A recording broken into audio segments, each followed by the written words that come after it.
नमस्ते दोस्तों, मैं विनोद कुमार आपके समक्ष एक नए अंदाज में मैं फिर से लेके आया हूँ एक नया एपिसोड। दोस्तों, टीवी के माध्यम से हम आपके साथ रूबरू होते हैं, सवाल-जवाब होते हैं, उसमें ऑडियंस के प्रति काफ़ी उपयोगी बातें होती हैं, लेकिन मुझे ऐसा लगता है कि कुछ बातें अ, टीवी ऑडियंस के लिए उपयोगी नहीं हो पाती। जैसे कि प्रैक्टिशनर्स के साथ बात करना, प्रैक्टिशनर्स की समस्याओं को सुनना और प्रैक्टिशनर क्या चाहता है उसको देखना। तो मैं इस एपिसोड के द्वारा एक नए अंदाज में शुरुआत करने जा रहा हूँ कि कैसे मैं अपने सिस्टम्स के जो प्रैक्टिशनर हैं, उनको हम लोग समझा सकें। तो कैसे मैं अपनी ये बुक्स के द्वारा, अपनी दवाइयों के द्वारा और यहाँ तक कि पुरानी जो बुक्स हैं हमारे पास, उसमें क्या लिखा हुआ है, वो हम बताएँ। क्योंकि प्रैक्टिशनर्स के कई सवाल आ रहे हैं हमारे पास और यहाँ तक कि मुझे बड़ा आश्चर्य होता है कि कुछ 100 सालों से चल रहा है ये सिस्टम, कहीं न कहीं अभी भी उलझा हुआ है। वो हमने खुद उलझा रखा है क्योंकि उसको बताने वाला कोई नहीं। जैसा कि हर दूसरे सिस्टम्स के अंदर होता है कि आप अगर देखें किस तरह से होम्योपैथी जर्मन से निकलकर पूरे विश्व में फैल गई, किस तरह से एक एलोपैथी एक यूरोप से निकलकर कैसे पूरे विश्व में फैल गई। क्यों नहीं हम अपने इस सिस्टम को पूरे विश्व में फैलाएं। दोस्तों, हम लोग कहीं ना कहीं देश और दूसरे देशों की तुलना करें तो हर देश के अंदर कार्य करने का शैली और कार्य करने का तरीका अलग होता है, लेकिन बेसिक तो वो ही रहता है। जिस तरह से अगर हमें किसी भी प्रकार का कोई व्यंजन बनाना है या हमें किसी प्रकार का कोई खाना बनाना है तो दोस्तों उसके लिए सामग्री इकट्ठी करनी पड़ेगी। हमारा ये सिस्टम भी इटली से निकलकर जर्मन के अंदर डेवलप हुआ, ये सब हिस्ट्री जानते हैं। कैसे हुआ, क्यों हुआ, कब हुआ, उस पे जाने की बजाय अगर मैं ये एपिसोड सिर्फ़ और सिर्फ़ प्रैक्टिशनर को अब हमें क्या करना चाहिए, वो ही बताऊँ तो ज़्यादा ठीक रहेगा। दोस्तों, हम लोग चाहते हैं कि होम्योपैथी की तरह हम भी आगे फैलें, हम भी आगे बढ़कर लोगों को बता सकें कि ये स्पजरी क्या करता है। क्या हम लोग कभी अपने दायरे से निकलकर दूसरे सिस्टम के लोगों को प्रभावित कर पाएँगे? क्या हम दूसरे सिस्टम्स के लोगों को इस सिस्टम की खासियत बता पाएँगे? हम बता रहे हैं, उसका ही कारण है कि हम आगे बढ़ रहे हैं। दोस्तों, अगर हम इस सिस्टम की एक रूपरेखा बनाते हैं, अगर जैसे होम्योपैथी मदर टिंचर से लेकर कितनी ही पोटेंसियाँ पर डिज़ीज़ के हिसाब से देता है, डिज़ीज़ के हिसाब से समझाता है। कितने ही एलोपैथिक डॉक्टर्स दवाइयों को एक रूपरेखा के ऊपर बताते हैं, कैसे आयुर्वेदा एक दूसरे के ऊपर एक रूपरेखा के ऊपर बताता है। क्यों ना हम भी अपने सिस्टम की जो जो ज़रूरतें हैं, जो भूमिका है, जो फाउंडेशन है, उसको हम लोग बताएँ, जैसे कि मैं आपको अभी इस वीडियो में बताने वाला हूँ। दोस्तों, ये सिस्टम जर्मनी में जब डेवलप हुआ, तो उसके अंदर कुछ चीज़ों का ध्यान रखा गया कि फार्माकोपिया होना चाहिए, एक तरह से दवाइयाँ स्पेसिफिक की बननी चाहिए और उसके बाद ही हम इमारत खड़ी कर सकते हैं, यानी कहने का मतलब है पेशेंट को दे सकते हैं। दोस्तों, अगर आप आज मैं आपके सामने कुछ जर्मन की दवाइयाँ लेके आया हूँ, जिसके अंदर मैं आपको A1 जो कि डिफरेंट फॉर्म में आती है, जैसे कि फॉर एग्ज़ाम्पल आपके सामने मैं ये A1 की जो ये बॉटल है, ये जर्मन में बनी है और इसके अंदर साफ लिखा है कि A1 एविना कॉम्प्लेक्स है, जो कि छोटे से शब्दों में यहाँ लिखा है D4, यानी कि D4 का मतलब होता है कि डाइल्यूशन 4 और ये ही अगर दूसरी बॉटल अगर आप देखें तो सेम बॉटल के अंदर D12 लिखा हुआ है, यानी कि ये जो बॉटल है वो D4 और D12 में आती है और उसको देने का ढंग अलग-अलग है। अब इसी के अंदर अगर आप देखें तो A1D12 नीचे लिखा हुआ है और ये है ग्लोबल्स में आती हैं। और दोस्तों, ये सब दवाइयाँ अगर आप ध्यान से देखें तो ये सब दवाइयाँ जर्मन में बनती हैं और हमारे सिस्टम के नाम पर बनती हैं। अब इस सिस्टम को पूरे विश्व में फैलाने के लिए हम लोगों को यही दवाइयों को किस तरह से मजबूती प्रदान कर सकते हैं, कैसे हम अपने पेशेंट्स को दे सकते हैं, वो रूल और रेगुलेशंस एक कंट्री के हिसाब से अलग अलग होते हैं। जैसे कि आप होम्योपैथिक एक बहुत बड़ा उदाहरण है कि होम्योपैथिक जर्मन से निकलकर आज हमारे अपने देश के अंदर भी उसका बहुत बड़ा वर्चस्व है, पूरे विश्व में उसका वर्चस्व है। ऐसे ही हम अपने इस बजरी को भी क्यों ना देश के हिसाब से स्टैब्लिश करें, और यही हमारा ध्येय है।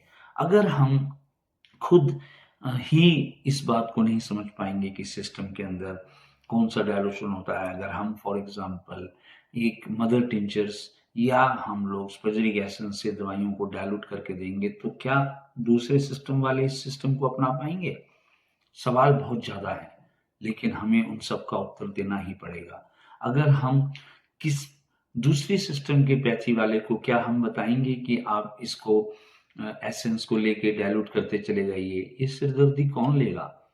आप देखिए कि कैसे यूके यूरोप के अंदर कितना आज के वक्त के अंदर तो परेशानियां कम होनी चाहिए। आपके जहां पर आज मॉडर्न युग के अंदर मशीनी युग आ गया है, जो काम हम लोग एक ही करते हैं वो काम एक ऑल इन वन होने लगा है। आप समझ रहे हैं मैं क्या कहना चाह रहा हूँ? मैं ये कहना चाह रहा हूँ कि जिस काम को आप लंबे समय में करते थे, जिस काम को हम लोग बहुत समय लेके करते हैं या बहुत सिरदर्दी लेके करते हैं, वही काम आज के मॉडर्न के अंदर अगर करें तो लोगों को ऐसा लगता है कि आप हमारा टाइम वेस्ट कर रहे हैं। तो क्या हम लोग इस सिस्टम को ऐसा ना करें कि ऑल इन वन प्रस्तुत करें, ऑन द प्लेट आपको दें सिर्फ, तो कितना अच्छा होगा। वो ही काम करने के लिए मैंने अपने 25 साल लगाए।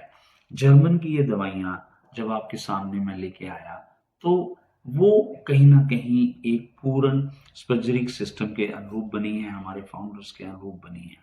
इसीलिए जब मेरे दूसरे सिस्टम के, चाहे वो आयुर्वेदा हो या होम्योपैथ हो या एलोपैथ हो या किन अन्य जो चिकित्सा पद्धति होती हैं, उसके अगर लोग मेरे साथ जुड़ते हैं तो उनको ये सिस्टम बहुत ईज़ी लगता है, और यही तो उद्देश्य हमारे मैटी जी का था कि कैसे इस सिस्टम को हम जन-जन तक पहुँचाएँ। अगर आप उसको वही उलझन में डाल के रखोगे कि आप ये स्पजरिक एसेंस ले लीजिए या हर्बल एक्सट्रैक्ट ले लीजिए, इसको आप अपनी क्लिनिक के अंदर इसको डायल्यूट करते रहिए, वो पेशेंट को तो इस बातों का पता नहीं, लेकिन प्रैक्टिशनर ये सब करने के लिए तैयार नहीं हो पाएगा। खासकर कि दूसरी पैथी वाले, अपनी पैथी वाले तो किसी तरीके से जुगाड़ की नीति से चल ही रहे हैं। दोस्तों, तो मैं आपके समक्ष आज आपको विस्तार से कुछ बातें बताना चाहता हूँ, और इस तरह की जो सीरीज मैं आपके सामने लेके आऊँगा, जिसके अंदर हम ये बताएंगे कि कैसे इस सिस्टम को डेवलप किया जा सकता है, क्यों ज़रूरत है हमें इस सिस्टम की नींव मजबूत करने की, और क्या कारण है कि ये सिस्टम कहीं न कहीं हम लोग आगे लेके चलने में क्यों कामयाब नहीं हो रहे, खास करके अपने देश में। और मैं अपने भारतीय होने पर बड़ा गर्व करता हूँ, इसीलिए मुझे अपने भारत देश से प्यार है। और दोस्तों, ये दवाइयों को हम जर्मन में बनी हुई दवाइयाँ हम अपने देश के अंदर भी उपलब्ध करवा रहे हैं। अगर ये दवाइयाँ यहाँ पर बट नेचुरल है कि बहुत एक्सपेंसिव है, तो हम लोग इसी दवाइयों को हमारे भारत के प्रैक्टिशनर के लिए बहुत ही कम दामों में उपलब्ध करवा रहे हैं। ये एक अलग विषय है, उसके लिए हम धीरे-धीरे आप लोगों को बताएँगे, लेकिन बेसिक क्या है? मेरे पास, जैसा कि मैंने बताया कि हमारे पास पुरानी किताबें हैं, उसमें ये सिस्टम्स को अगर आप देखें तो मैटी जी की किताबों के अंदर आपके पास भी वो किताबें होंगी। अगर आप इसमें देखे जाए तो आज मेरा उद्देश्य है कि क्या डाइल्यूशंस और सबसे बड़ा जो कारण हमारे सिस्टम के अंदर आ रहा है, वो एक तरह से अनपढ़ता जो है वो ये देखने को मिल रही है कि कहीं न कहीं ये सिस्टम के अंदर डोज़ सेलेक्ट नहीं हो पाती। पहली बात तो हमको मजबूती से स्पजरिक एसिड से बनी हुई D4 लेनी पड़ेगी, या हमें D12 लेनी पड़ेगी, या हमें गोलियों में देना है तो वो गोलियां अलग से लेनी पड़ेगी। वो भी D4 में आती है, वो भी D12 में आती है। दोस्तों। लेकिन अगर आप इसके अंदर मैटी जी का कोई भी अगर किताब देखें तो उसके अंदर कितनी ही साफ-साफ शब्दों में लिखा है कि आप अगर इस दवाई का किसी भी दवाई का अगर आप C5 का एग्ज़ाम्पल लें तो उसमें C5 या तो एक फर्स्ट डाइल्यूशन लिखा है या सेकंड डाइल्यूशन लिखा है या थर्ड डाइल्यूशन लिखा है। वो डाइल्यूशंस अगर आप देखें तो वो कोई D4, D5, D6 नहीं है। ये चीज़ें मैं आपको बिल्कुल क्लियर करना चाहता हूँ। ये प्रैक्टिशनर्स के लिए मैं ये बना रहा हूँ। अगर अगर आप देखें तो क्रॉस ने भी आगे चल के उसको पहले first dilution, second dilution, third dilution लिखा, फिर धीरे-धीरे उन्होंने क्रॉस के बाद कंपनी ने इसको और डेवलप करके और क्लियर किया कि D4 ही हम लोग देंगे, यानी कि D1, D2, D3 उन्होंने नहीं दिया किसी को भी। ये रिकॉर्ड्स में है कि D4 से उन्होंने बनाया और धीरे-धीरे उन्होंने किस तरह से D4 के अंदर वो गोलियाँ बनाते हैं, क्या कारण रहा कि उन्होंने लिक्विड नहीं बनाई, क्या कारण रहा कि उन्होंने गोलियाँ बनाई। कहीं न कहीं इसके पीछे उनकी या मुझे ऐसा लगता है कि कहीं न कहीं लिक्विड से और लिक्विड बनाए जा सकते हैं, लेकिन गोलियों से लिक्विड नहीं बनाए जा सकते। तो ये भी कारण कहीं न कहीं स्पष्ट नज़र आता है कि लिक्विड को डाइल्यूट किया जा सकता है, गोलियों को डाइल्यूट नहीं किया जा सकता। तो वो पेशेंट्स को तो दिया जा सकता है कि आप पानी में ले लो या सीधा ले लो, लेकिन उसको रीसेल नहीं किया जा सकता। तो कहीं न कहीं ये जो लिक्विड है वो रीसेल कहीं न कहीं डुप्लीकेसी ना हो या कहीं न कहीं उसकी जो मार्केट के अंदर कितनी ही कंपनियाँ हैं, बड़े-बड़े ब्रांड्स की जो कॉपी होके जो लोकल लेवल पर बेची जाती है, उसको भी रोकने के लिए कुछ ना कुछ तो उपाय होते ही होंगे। ख़ैर वो एक अलग विषय है, हम उसके ऊपर ज़्यादा डीपली नहीं जाना चाहते। अगर आप देखा जाए तो कितनी ही बड़ी-बड़ी कंपनियाँ जब वो किसी मुल्क में जाती हैं या किसी देश में काम करती हैं, तो वो अपने हिसाब से वहाँ के लोकल हिसाब से काम करती हैं। उनकी जो ओरिजिनल जो दवाई है, वो यूके, यूरोप के अंदर बहुत महँगी होती है, लेकिन अगर वो वही दवाइयों को अगर आप हमारे देश में दें, तो वो हमारे देश के मुकाबले में जो बन रही हैं, उनसे महँगी होती है। उसका कारण है क्योंकि उसका एक लिंक बाहर की कंट्री से जुड़ा होता है और दूसरा वो उनकी क्वालिटीज़ कहीं न कहीं हायर होती हैं। तो इसलिए वो एक्सपेंसिव होती है और आप भी अगर मार्केट में एक सस्ती सामान खरीदेंगे और एक महँगा सामान खरीदेंगे तो दोनों की क्वालिटी में कहीं न कहीं अंतर आएगा। तो इसीलिए कहते हैं कि सस्ता रोए बार-बार, महँगा रोए एक बार। तो ये कहीं कहावतें हमको मेडिकल लाइन के अंदर भी समझनी चाहिए।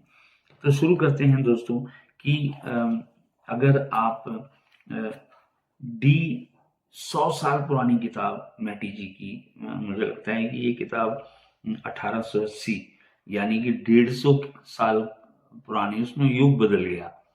एक युग नया आ गया उसके अंदर। अगर वो ज़माना एक अलग था, उसके अंदर एक डाइल्यूशंस देना, एक गोली को एक गिलास में डालना, एक गोली को दूसरे गिलास में डालना, फिर तीसरे गिलास में डालना, वो परंपरा थी। लेकिन वो खुद बना के नहीं देते थे, वो सिर्फ गोली भेजते थे और वो पेशेंट डॉक्टर्स जो होते थे, उनके जो प्रैक्टिशनर होते थे, वो देते थे। मैं दोबारा से कह रहा हूँ कि 100 साल बाद समय बदला, सब कुछ बदला। हमारे सामने 100 साल पुरानी कंपनी ने ये करके दिखाया है कि उन्होंने ये क्लियर कर दिया कि रूल्स और रेगुलेशंस अलग हैं, D4 देना पड़ेगा। D3 तक कहीं न कहीं वो ज़हरीला पदार्थ माना जाता है। D1 तो कतई वो बिल्कुल ही ज़हरीला है, वो आम फार्मेसीज़ में नहीं बिक सकता। D2 भी आम फार्मेसीज़ में, जैसे कि कोनियम। कोनियम एक बहुत ज़हरीला है, रक्स टॉक्सिक ज़हरीला है। उसका एसेंस D1 अगर देखा जाए तो बहुत ज़्यादा ज़हरीला होगा। वो हार्मफुल हो सकता है। D2 भी हार्मफुल हो सकता है। D3 तक भी वो हार्मफुल हो सकता है और उसके बाद वो D4 उसको बनता है।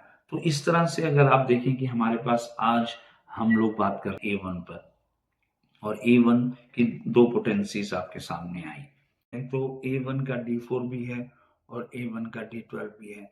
सिंपल सा सिस्टम है, उसको हम लोगों ने पता नहीं क्यों इतना कॉम्प्लिकेटेड कर दिया। आप देखिए कि किस तरीके से अगर हम पहले आज के युग के अंदर अगर मैं देखूं तो मैटी की किताब के अंदर लिखा है कि फॉर एग्जाम्पल उन्होंने एक गोली को इस पानी के अंदर डाला और उसका जो रेशो आपको आपके सामने है कि वो एक गोली कितने पानी में है, और इसी का फिर एक सेकंड गिलास बनाया और इसी का थर्ड गिलास बनाया। वो 150 साल चल रहा है, आज भी करेंगे तो वो बाबा आदम के जमाने की बात हो जाएगी। हमें कोई ना कोई टोक देगा कि भाई अगर आप जूस हाथ से निकाल रहे हो तो मशीनें आ गई हैं। तो सिंपल सी स्टोरी है, और दूसरे सिस्टम वाले शायद इसको लेने में आनाकानी इसलिए कर रहे हैं कि आप तो अनपढ़ता कर रहे हो, ये डायलूशन पे गिलास बनाई जा रहे हो। मैटी जी के समय पे हनीमैन जी ने ये किया, वो समय कुछ अलग था। हनीमैन जी भी तो यही करते थे, लेकिन क्या वो बीच की दवाइयां जब वो सेट आया, जब वो ट्रायल्स हुए, तो क्यों नहीं उन्होंने बीच में वो पोटेंसीज जो हैं वो दी? बीच वाली पोटेंसीज को क्यों नहीं रखा? इसका मतलब वो थेराप्यूटिक वैल्यू को कवर नहीं कर रहा था। क्यों नहीं मैटी जी ने 4 फिर 6 7 8 9 10 गिलास बनाया? तो सवाल बहुत है। तो हम लोग के सामने युग बदल गया। अब वो युग पहले क्या था कि हमने क्या किया कि D4 ही उपलब्ध करवाया, और फिर हम लोगों ने सोचा कि D4 को अनडाइल्यूटेड कहें, यानी कि ये डाइल्यूटेड नहीं करना। सिंपल। मेरी पुरानी किताबें के अंदर अगर आप देखोगे, या उसके अंदर हमारी किताब जो आई है नई वाली के अंदर, तो और ज्यादा मैंने इसको क्लियर कर दिया कि अनडाइल्यूटेड का मतलब है कि D4 आपके पास उसको दो ऑप्शंस हैं, यानी कि पेशेंट को बोलो कि आपका ब्लीडिंग ज्यादा हो रहा है या आपका ब्लड प्रेशर ज्यादा है, तो D4 को आपको 1 से 3 बूंदे एक इस इतने पानी में डाल के उसको सिप सिप करके पीना। ये पेशेंट के पास था, और ये हमने पानी खुद नहीं डालना, हमने उसके अंदर कुछ नहीं डालना, हमने उसको मिलावट नहीं करनी।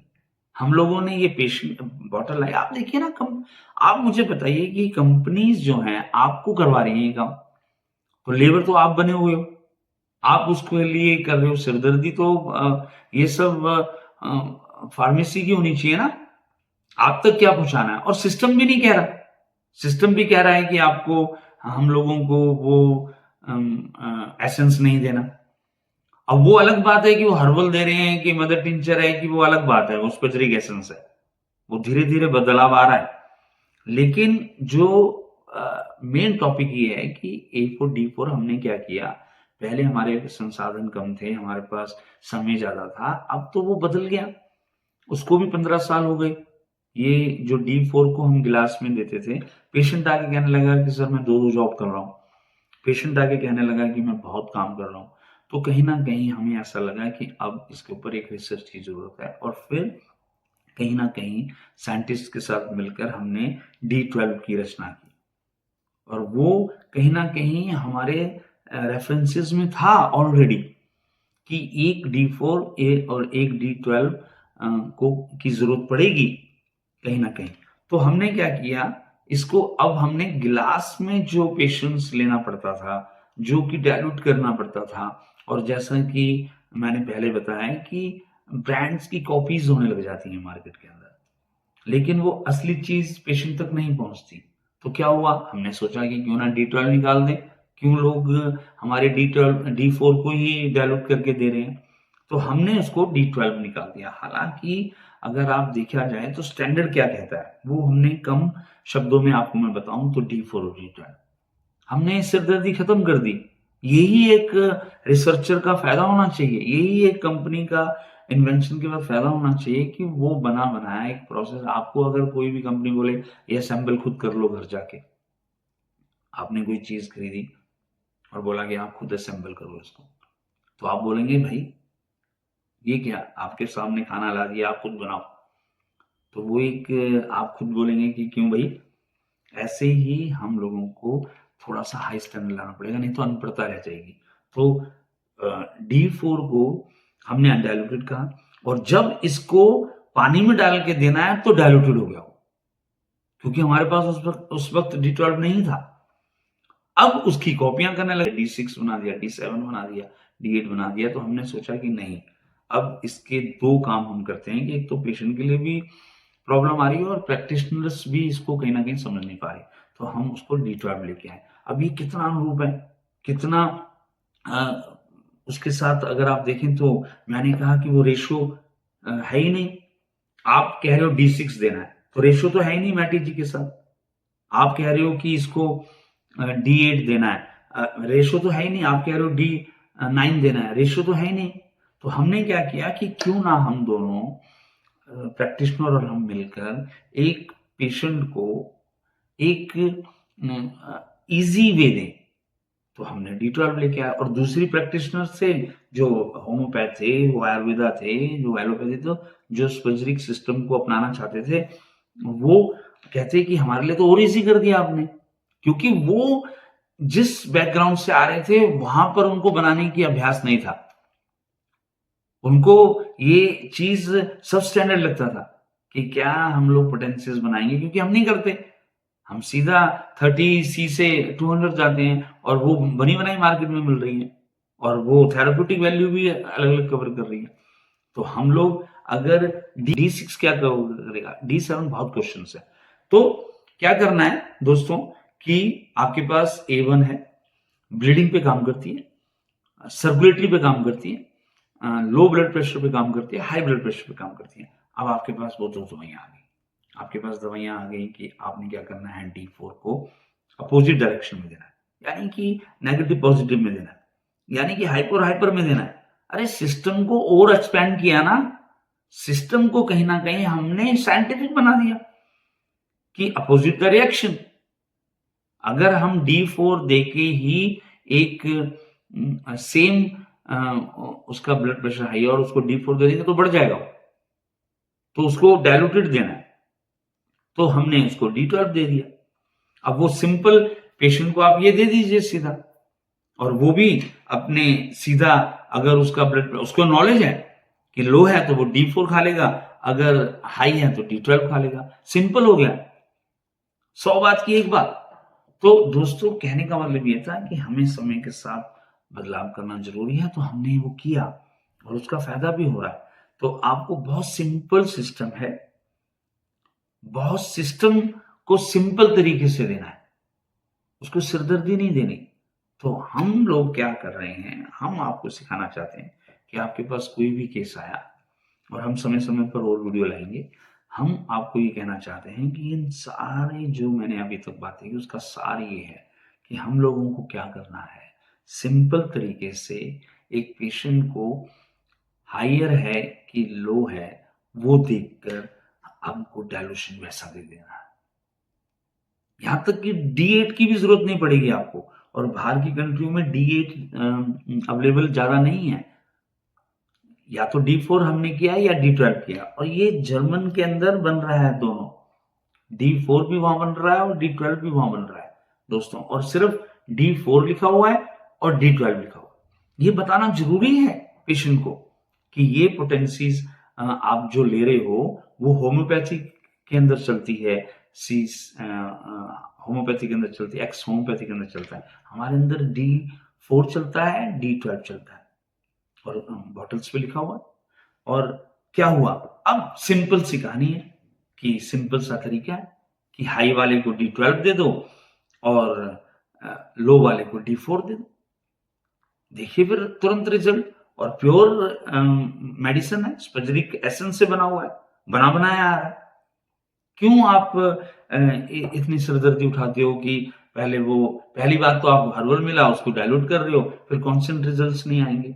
फिर आप देखिए कि D5 और D6 के अंदर क्या अंतर है, 1 to 10 तो है ही नहीं, फर्स्ट क्लास सेकंड क्लास के अंदर तो है ही नहीं। तो अगर जहां पर आपने D5 दे रखा है वहां D6 भी तो वही कर रहा है, D7 भी वही कर रहा है, तो अंतर नजर आना चाहिए हाई और लो का, वो D4 और D12 में नजर आएगा। तो ऐसे ही दोस्तों मैं दूसरे वीडियोस के अंदर अलग अलग दवाइयां लेके आऊंगा, और कुछ दवाइयों को D12 देने की जरूरत ही नहीं, ऐसा भी है। आपको कई दवाइयां ऐसी हैं जो मैं समय समय बताऊंगा कि उसमें D4 ही चलता रहेगा, D12 सिर्फ और सिर्फ हाइपर कंडीशन में जाएगा, और D12 तक मॉलिक्यूल मिलता है। आप साइंटिफिक जो एनालिसिस हुए हैं, रिसर्च हुई है, वो होम्योपैथी की तरह पानी नहीं है, इसके अंदर मॉलिक्यूल मिल रहा है। तो दोस्तों इतना बड़ा सिस्टम, इतना सिंपल सिस्टम, उसको क्यों कॉम्प्लेक्स कर दिया?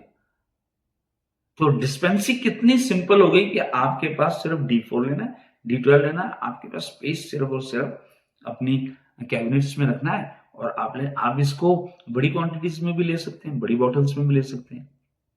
इसको 20 ml में लेना है, आपको 50 ml में लेना है, आपको 100 ml में लेना है। क्या होता है, 2 कंट्रीज अलग-अलग है। यहाँ पर ज़्यादातर 20 ml ही चलता है। अगर आप ध्यान से अगर यूके, यूरोप के अंदर देखेंगे तो गोलियाँ अलग से चल रही हैं। यहाँ तक कि गोलियाँ भी बनी-बनाई आ रही हैं, उसको बनाने की ज़रूरत नहीं है। तो कहीं न कहीं वो सब जर्मन के अंदर आप आइए देखिए, होम्योपैथी कितना विस्तार हुआ, वो बना नहीं रहा, वो उसमें ड्रॉप नहीं डाल रहा है। इतना टाइम नहीं है किसी के पास। तो प्रैक्टिशनर्स क्या कर रहा है, वो बनी-बनाई कंपनियाँ ले रहा है और दे रहा है। तो 100 बात की एक बात हो गई, कितने काम करने की बजाय एक काम हो गया। दोस्तों आज मुझे आशा है कि आपने कुछ सीखा होगा। हमें सिर्फ़ और सिर्फ़ मैटी के सिस्टम को, डेवलप किए हुए क्रॉस को, ये सिस्टम अपनाना है और सिर्फ़ D4 से अपनी कहानी स्टार्ट करनी है। D4 से और D12 के बाद आप देखेंगे कि आपकी क्लिनिक के अंदर मिराकल होंगे और मैं आपको बताऊँगा कि कैसे आप ये प्रैक्टिस और ज़्यादा बढ़ा सकते हैं। आशा करता हूँ कि आप सबको मेरे ये सुझाव पसंद आएँगे और हम मिलकर इस सिस्टम को एक मज़बूती प्रदान करेंगे। धन्यवाद।